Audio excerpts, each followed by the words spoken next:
शनि एवं चंद्रमा जदि कुंडली रे एकत्र रुहंती किंबा दृष्टि संबंध रे थांती एहाकू ज्योतिष शास्त्र अनुसार विष जोग बोली कहा जायछि। एहार नेगेटिव इफेक्ट कौन आम लाइफ रे रही थाए ना प्रथम कथा हेउछि आमर प्रत्येकटी काम रे बाधा विघ्न आसी थाए।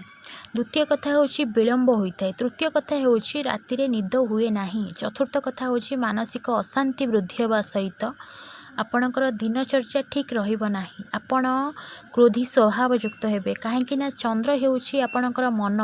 जदि चंद्र शनि युक्त हेउछि आपणकर मन सेठी पीड़ित हो गला। चंद्र जेहेतु आपणकर मन तेणु आपणकर मन सब बेले अशांत रहिबो। शनि एवं चंद्र ज्योतिष शास्त्र अनुसार दुई जण उभय शत्रु होई थांती। चंद्र काहाको शत्रु न मानिले भी शनि चंद्रमा को शत्रु बोली मानि थांती।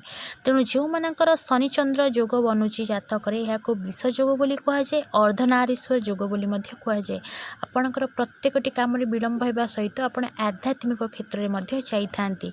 यह केवल नुहे जे खाली आपणक लाइफ रे खराब प्रभाव पकेइबो।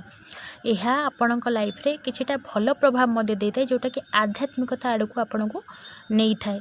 जो घरे ये जोगटा बनुची से घर प्रति आपणकर मन सर्वदा कौन आपण चिंताशील रहिबे।